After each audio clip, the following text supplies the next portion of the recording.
Welcome to another edition of Trunk and Tales as we take a look at what's happening in the political world. And a lot has been happening in just the last 2 weeks, and especially on Sunday, July the 20th, I believe the date is, that President Biden decided that he is not going to run for re-election. We're going to talk about that and a lot of other implications of his decision with my panel of experts, our political analysts. I'm going to introduce them to you right now. I'm going to start with Joe Mystic. Joe Mystic has been in Democratic politics for a long time. He's consulted a lot of politicians across the state of Pennsylvania. He also served in city government in Pittsburgh, and you can read Joe's thoughts on life and on politics every weekend in the Trib.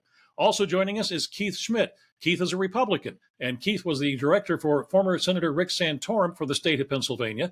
Keith also consulted Santorum in his 2012 presidential bid, and Keith now has his own consulting firm. We may be joined by Jim Byrne, who is the chairman emeritus of the state Democratic Party. He was with us a moment ago, but a technical issue popped up. He has bowed out, but maybe he'll come back. Also normally with us is former governor of Pennsylvania, Republican Tom Corbett. Mr. Corbett could not be with us today.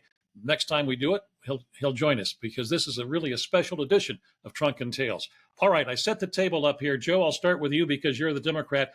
What is going on right now in pertaining to the decision by President Biden not to run for re-election? Well, I think this has raised two of the reasons why I love politics. One, things can turn on a dime, and it's the most exciting business one can be in, the most exciting endeavor one can devote one's life to. And the other is that you can come out of nowhere and find yourself, you can start below the bottom rung even, and find yourself in a position to make public policy, to make a little bit of change, to affect people's lives for the better, or in a manner consistent with what you believe should be the values of our society. This has all of that. I mean, this is delicious stuff. You know, the Democrats have been on defense for weeks, a couple weeks, three, since the debate, surely. And now the tables are turned very quickly, and the Republicans are going to be on defense a little bit. You know, I would like to see Dobbs will now come to the forefront, I think, if we have a woman at the head of the ticket, and that will rally women voters across the land. So, and it can change again. I'm not saying this is a permanent. I think we will all agree, Joe, that this has been one of the most topsy-turvy presidential elections that we've seen.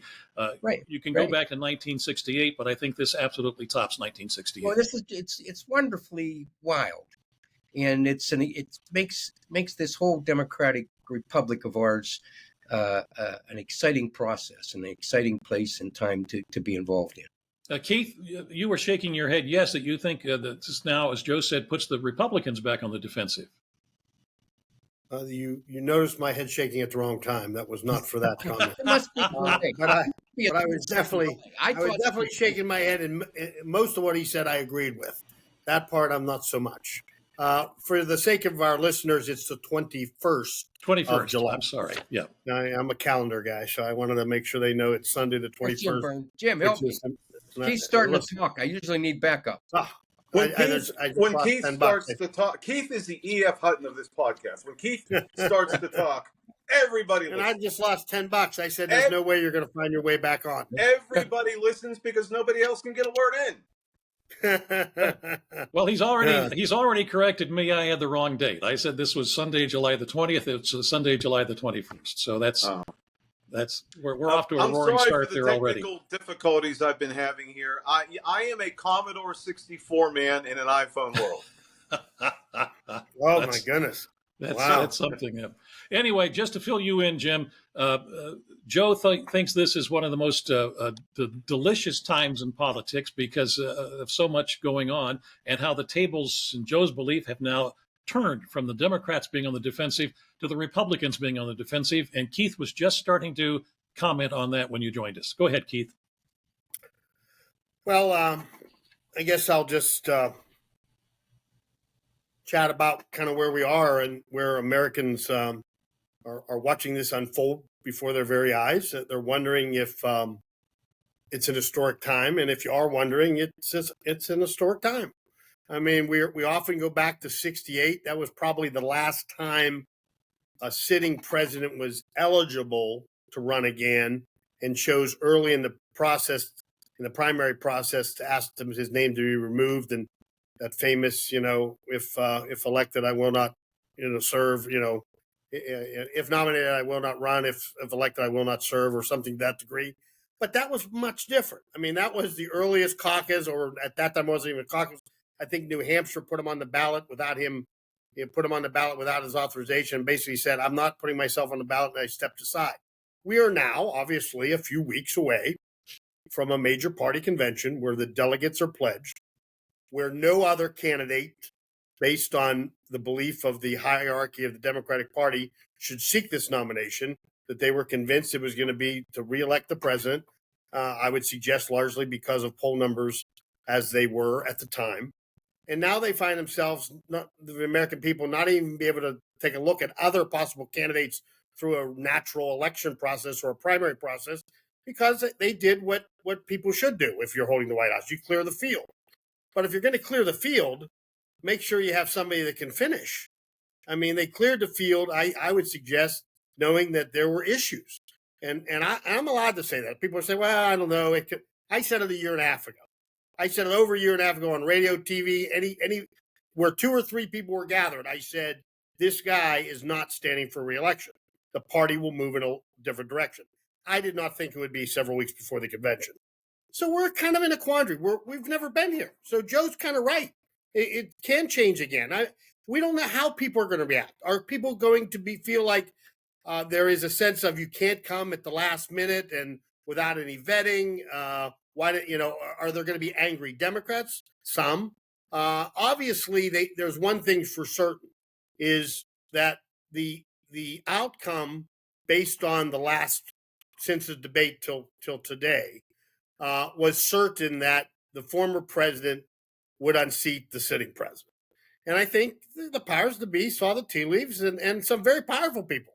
I mean, the head of the Senate on the Democratic side, the head of the former Speaker of the House. I mean, these weren't just a renegade senator or House member. No. The writing was on the wall. He had to go. And now you would think, hey, as long as it's someone else, we can reset the clock. But guys, and Kamala Harris. I mean, it's like switching seats on a Titanic. But I understand why they're doing it with Kamala, because it could be really problematic to jump over her. But and quite frankly, after the near attempt on President Trump's life 9 days ago, the campaign has changed completely. They made him a martyr. And now the Democrats, and I was a Democrat for a good part of my life. I respect the Democratic Party, but I respect politics and how you have to play politics. And you have one arm behind your back right now fighting Trump, because they're not going to deal with Trump in the same way after the assassination attempt. So a lot of the people that might have been interested if he stepped aside, I don't think are so interested right now, because they know there's somewhat of a handicap. So I think that's another reason they're probably staying with the vice president. Okay, we're not sure they're going to stay with the vice president, but Jim, as a former state party chairman and as the chairman emeritus of the Democratic Party in the state of Pennsylvania, what is happening right now? Is there stuff? There's a lot of talk going on behind the scenes. Would you be on the phone right now? There is a lot going on behind the scenes. There's a lot of conversations being had. Kamala Harris is, in my opinion, a very worthy person to take this seat. Very worthy person to get the nomination. But I would point to the tweet she put out a little earlier today. And this is what I really admire about how this is being handled. Remember in 2016, where the perception was that Hillary Clinton was preordained, and Bernie Sanders and many whom supported him felt as if they were getting shoved off the stage. And all of that nonsense and all of that vitriol, and Debbie Wasserman and Donna Brazile getting run out of the party because of some chicanery that was going on, and people thought that the fix was in. Look at what Kamala Harris said in her tweet. I intend to earn the endorsement of the Democratic Party. Nobody's handing her anything. Kamala Harris is about to go old school. She's going to start dialing for delegates, pledge delegates, super delegates, party insiders, rank and file Democrats. She has about 4.5 to 5 weeks to work those phones. She's going to do it. And the president, Obama, and former First Lady Michelle rolled out some remarks today. Let this process take place. Too late? It's not too late. We do not want a perception of disenfranchisement or because I said so. That didn't work too well for us in 2016. That mistake will not happen again. You're going to see old school retail, roll up your sleeves, get on the phone. What can I do to earn your vote? What do you need to hear from me? What about my platform or my candidacy will allow you to consider me as your nominee? We're going to do 6 months of campaigning in 6 weeks. Yeah, having said all of that, is it hers to lose at this point? I believe that it is. She has to earn it, but it is hers to lose it. But I think she has the ability to earn it. And we talk about switching boats on the Titanic or seats. Come on, seriously? Let's talk about a match made in heaven. Kamala Harris prosecuted felons. Donald Trump is one. Kamala Harris prosecuted predators. Donald Trump is one. Kamala Harris prosecuted big banks. Donald Trump is owned by them. He's already chickening out of the ABC debate. I like this matchup. Let's hope she earns it, and I think she will. I pray to Almighty God. Keep praying, Keith. Your prayers are going to be answered.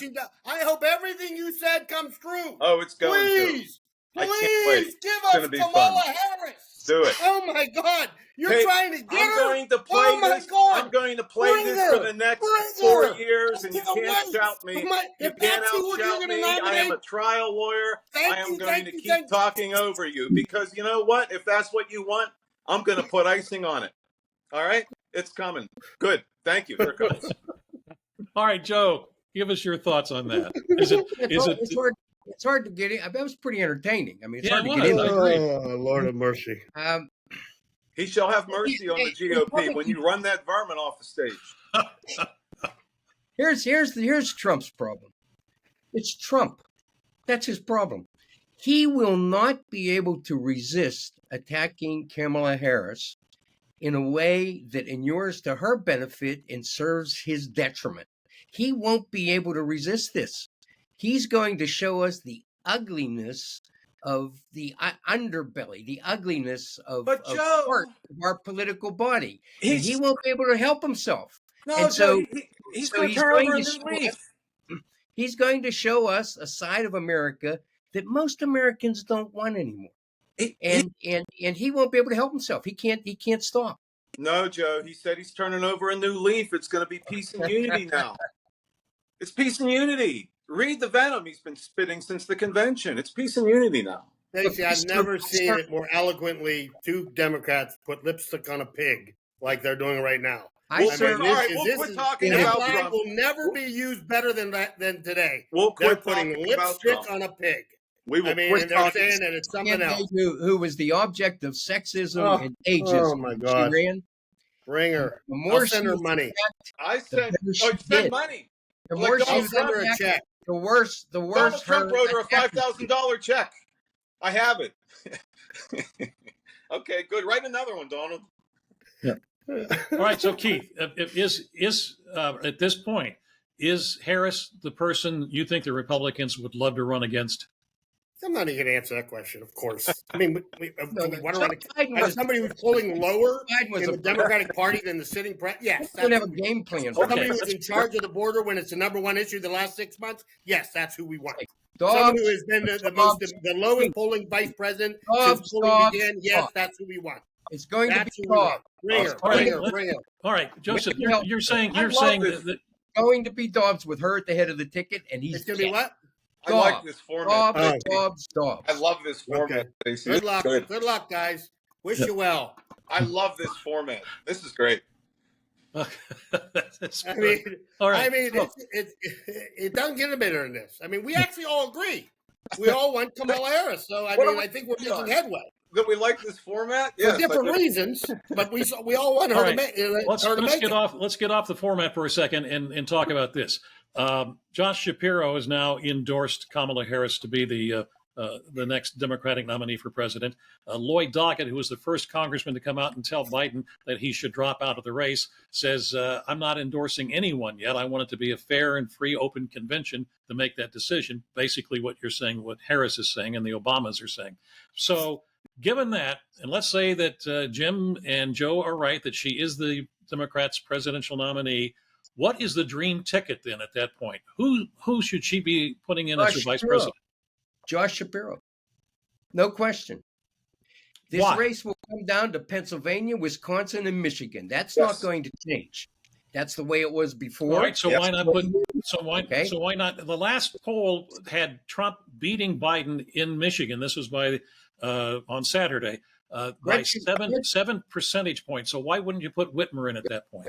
Because you're going to have two women on the ticket. I'm not sure America's ready for that. Okay. Okay. Also, Gretchen Whitmer has said she has no interest in running for either of these seats. I suspect that's true. She'd like to get a little more time under her belt as governor. She won handily on her reelection, very popular, and she'll be out campaigning for the top of this ticket. As hard as she would have campaigned for herself. You bring in Pennsylvania. You have Gretchen Whitmer in Michigan campaigning hard, and it's a knockdown, drag-out fight for Wisconsin, and the race is over. That's it. You both think that Shapiro would carry Pennsylvania for the Democrats? Absolutely, no question. We talk about this all the time. When I chaired the state party, the statement I would make was one the professor and many of my mentors used to say all the time to me when I was coming into this. You have to think like a coach. And you have to look at the field and see what is the best playbook and what is the best play to run. Josh Shapiro is sitting here in one of the largest states doing a remarkable job. You can hear folks like Governor Christie, an old school pragmatic Republican, saying Josh Shapiro would be good on the ticket. Yeah, I mean, thinking about it as in terms of electoral calculus, yes. Secretary Buttigieg is also a very good consideration, but does he bring the electoral votes you need? I'm not, as much as I think he would be a good ticket, be on the ticket with Ms. Harris. I think we have to go with Josh based on the mathematics of the Electoral College. And he's good governor, and he's polling good in both parties. Keith, I'll throw it back to you. What if she chooses Josh Shapiro as her running mate? Does this then tip the scales for sure for Casey to win the Senate? I want to comment on Shapiro first. Okay. I've been floating that also. I mean, I kind of the politician in me, the Politico guy, thinks Shapiro makes sense, and I've been saying that a lot. I mean, for weeks actually, but I'm getting pushback from some people that have had as much time in the arena as me and some more, telling me that he's not going to do it. I mean, they tell me that, and I don't mean to. I'm not looking to gaslight you, but if I'm right, like, oh, this ticket can't get it done. Like they're saying, Josh is in the driver's seat right now. He's at the point where this is going to be hard to save. So they might not get too much blame, but you'll probably be on a losing ticket right now. And then in 4 years, if you are on a losing ticket and Trump gets in, Trump can't run again. I mean, he's going to be able to serve another full term as a full term and then part of another. He's at that age where it's not urgent. It's like, is this a risk? Him, his family, his advisors, because we all know where Josh wants to be president. I mean, we all know that, and he's done great preparation. I mean, he's doing the things that create presidents in my mind. I mean, I'll call a spade a spade. I mean, I believe that. I think he's doing a remarkable job to make him marketable. But the question is, will he take the leap? And again, that leap was different for me before the craziness of the last week and a half. When it looked like you were just going to replace Biden and there wasn't another story at play here. With this other story of the attempted assassination, the loss of life during that rally, all the things that have come out of that and whatnot, and the attention span that's going to be on the American people on this issue, it just might not be a smart move.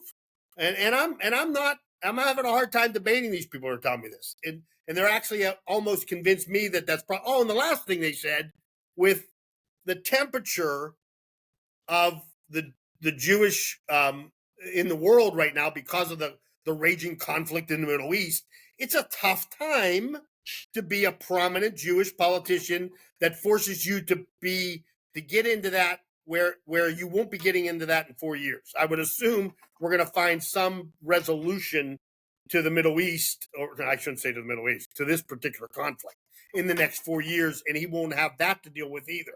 So I hate to be playing moderator here, Stacey, but I'm pitching that back to Joe and my esteemed the chairman of the party here to see if does that make sense to you? Do you see those concerns, Yeah, Jim? I'd like to talk about the assassination attempt for a second. I wrote a column about that for this weekend, and historically, the positive effect of escaping an assassination doesn't last very long. I mean, Ronald Reagan had an 11-point jump after the attempt on his life, and he kept that. He kept because he was just a likable guy, and he handled it with class and grace and style and good humor. And Tip O'Neill had drinks with him on more than several occasions. So he was a guy you could be pals with, and he managed to hang on to that goodwill. It hasn't worked out that way for others. George Wallace, after the assassination attempt on his life, his campaign just went flat. Poor Jerry Ford, which I don't know why anybody would want to shoot Jerry Ford. He was like one of the nicest, most neutral kind of guys ever. He had 2 attempts on his life, 2 assassination attempts, and of course we know how his campaign ended up. So it's I know that Donald Trump has been what I would say lionized by this. I wrote favorably about that iconic photograph with his fist in the air. I recognize all how great that was, what a great response that was, and how it may be his finest moment as we look back on things. But I don't see this. This has no lasting effect. It's yesterday's news, to be honest with you. Unfortunately, an attempted assassination of a presidential. Hey, Joe, we're going to investigate the hell out of this. It's going to make the news with the investigation in about 3 or 4 days. The fact that it was so mishandled, the security, it's not going to go out of the news. There's going to be more hearings and more cases. People aren't going to make votes based on that. They're going to vote on what's personal to them: women's health care, and the economy, and that cuts both ways, as we know. And Keith, you've always said it's the economy at the end of the day, and that's not a slam dunk for either party. It's the economy. It's the economy if it's a normal race. Yes. There's nothing normal about this race. We have a president that's pulling out 4 weeks before they nominate him. We have a former president that was shot and another man died. I mean, there's nothing. We're in uncharted waters. I mean, we've never been here. It's hard for us to. We can't base it on anything. I mean, it's hard to imagine how they are going to react. I don't know either. Yeah. I don't. Keith, I don't think that your concerns about Josh or the talk you're getting about Josh maybe stepping back and waiting a cycle. I'm not feeling that, and I don't think it's as much of a 10-alarm fire in our party as you would submit. I do think things needed to come to a head in some fashion since that debate. Things were percolating. Something was going to have to break in some fashion. The fever broke today in our party. Now we begin to cure. So no, I don't think Josh would step back. You know how this business is. It may look like the currents may suggest that there's an opportunity for him in 4 years based on how you articulately laid it out. However, it's such a fluid business. This may be his now or never moment, and I don't think it's doomsday if he goes. I don't think it's as dire as you submit that it is. In fact, Keith, I think I think we're starting to have the high ground now. If it's offered, Keith, do you pass it up? I mean, that's the question in my mind. I agree. I don't know. I know what you're saying. I pass it up if it's offered. Yeah, I agree.